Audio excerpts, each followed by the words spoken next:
नमस्कार, मी Bhagyashree teacher अक्षरवर्ल्ड classes मध्ये सर्वांचे सहर्ष स्वागत। पाठीमागच्या व्हिडिओमध्ये आपण मातीपासून नाग कसा तयार करायचा याची माहिती पाहिली होती।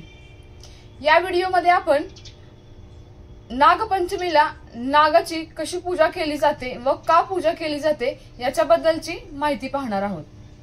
पहा, श्रावण महिन्यातील शुद्ध पंचमीला नागदेवतेची पूजा केली जाते, म्हणून या दिवसाला नागपंचमी असं म्हणतात।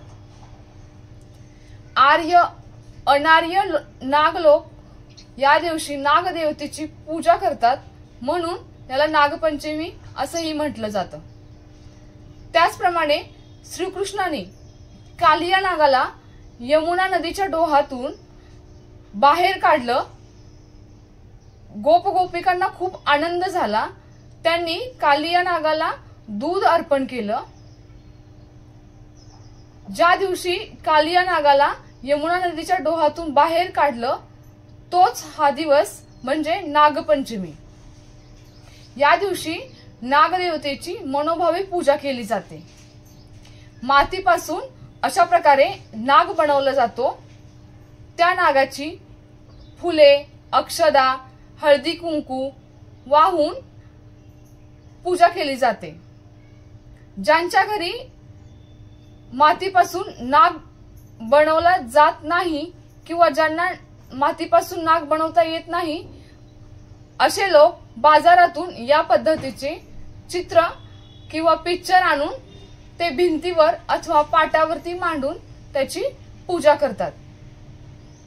नागपंचमीच्या दिवशी घरातील सर्व लोक या मातीपासून बनवलेल्या नागाची मनोभावे पूजा करतात। त्याला अघाडा ही वनस्पती अर्पण करतात। ही पहा, अघाडा शेतामध्ये सर्वत्र उपलब्ध असतो। नाग अथवा साप चावल्यास याचा काढा किंवा रस काढून जर आपण त्या व्यक्तीला दिला तर विष लवकर उतरण्यास मदत होते, किंवा या आघाडा या वनस्पतीची मुळी जर उगाळून आपण साप अथवा नाग चावलेल्या जागेवरती बांधली तर विष लवकर उतरलं जातं। त्याचप्रमाणे पूजा झाल्यानंतर या नागदेवतेला आपण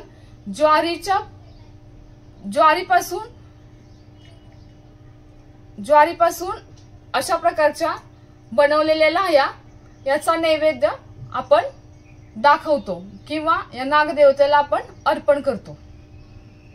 याच दिवशी सर्व मुली महिला एकमेकींना हळदी कुंकू लावतात। उंच झाडांना झोके बांधून झोके घेतात। झिम्मा, फुगडी असे विविध प्रकारचे खेळ आनंदाने खेळतात। त्याच्यामुळे काय होतं, पावसाळ्यामध्ये शेतातील कामं करून खूप कंटाळा आलेला असतो, शीण आलेला असतो, तो शीण जाण्यास मदत होते। विविध प्रकारच्या खेळातून मनोरंजन होते व आनंद मिळतो।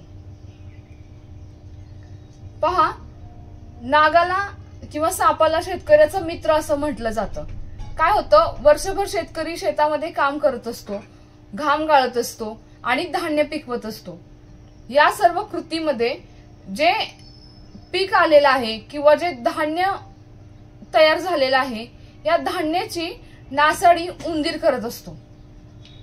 तर या उंदराला खाण्याचं काम साप किंवा नाग करतात। त्याच्यामुळे शेतकऱ्याचं काय होतं, नुकसान होत नाही।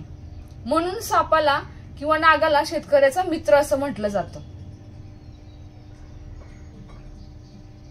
म्हणून या दिवशी शेतकरी कुठल्याही प्रकारचं काम शेतामध्ये करत नाही।